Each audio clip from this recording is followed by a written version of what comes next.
টলিপাড়ার অন্যতম জনপ্রিয় এবং চর্চিত জুটি হল সাহেব সুস্মিতা। কথা ধারাবাহিকে একসঙ্গে কাজ করতে গিয়ে একে অপরের প্রেমে পড়েছিলেন তারা। যে কোনো অনুষ্ঠানেই একসঙ্গে দেখা যায় তাদের।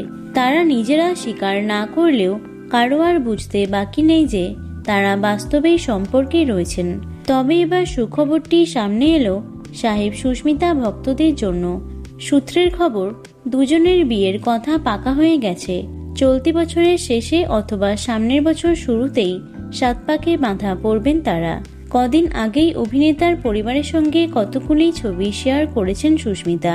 সেখানে তাকে সাহেবের মায়ের হাত ধরে থাকতে দেখা যায়।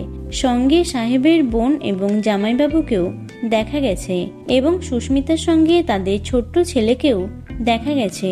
ঘনিষ্ঠ সূত্রে খবর, তাদের পাকা কথা হয়ে গেছে। এবার শুধু শুভ দিনটির অপেক্ষা।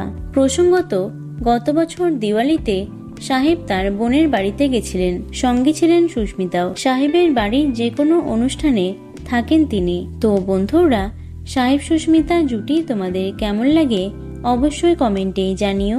ভিডিওটি লাইক এবং শেয়ার করো। এছাড়াও টলি দুনিয়ার অন্যান্য খবর পেতে চ্যানেলটি অবশ্যই সাবস্ক্রাইব করে রেখো। ধন্যবাদ।